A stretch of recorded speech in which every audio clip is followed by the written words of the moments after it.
In 1895, a physicist named Wilhelm Röntgen was doing experiments with a cathode tube, a glass container in which a beam of electrons lights up a fluorescent window. He had wrapped cardboard around the tube to keep the fluorescent light from escaping when something peculiar happened. Another screen outside the tube was glowing.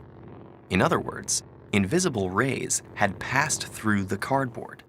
Wilhelm had no idea what those rays were, so he called them X-rays, and his discovery eventually won him a Nobel Prize. Here's what we now know was happening.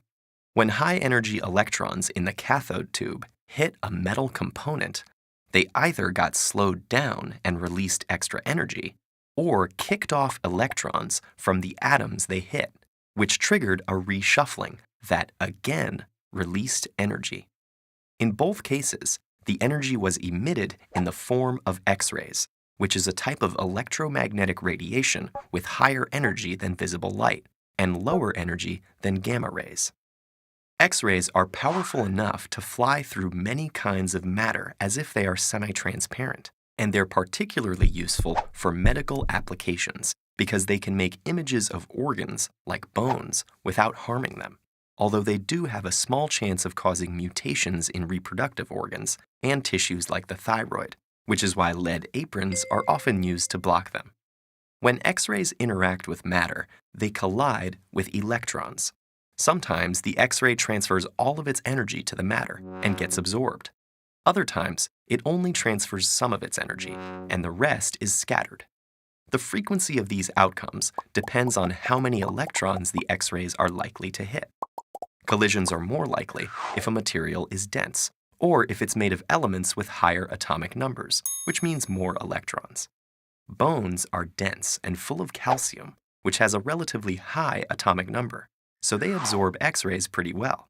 Soft tissue, on the other hand, isn't as dense and contains mostly lower atomic number elements like carbon, hydrogen, and oxygen. So more of the X-rays penetrate tissues like lungs and muscles, darkening the film. These 2D pictures are only useful up to a point, though. When X-rays travel through the body, they can interact with many atoms along the path. What is recorded on the film reflects the sum of all those interactions. It's like trying to print 100 pages of a novel on a single sheet of paper. To see what's really going on, you would have to take X-ray views from many angles around the body and use them to construct an internal image. And that's something doctors do all the time in a procedure called a CT, computed tomography scan, another Nobel Prize-winning invention. Think of CT like this. With just one X-ray, you might be able to see the density change due to a solid tumor in a patient, but you wouldn't know how deep it is beneath the surface. However, if you take X-rays from multiple angles, you should be able to find the tumor's position and shape. A CT scanner works by sending a fan or cone of X-rays through a patient to an array of detectors. The X-ray beam is rotated around the patient and often also moved down the patient's body, with the X-ray source tracing a spiral trajectory. Spiral CT scans produce data that can be processed into cross-sections detailed enough to spot anatomical features, tumors, blood clots, and infections.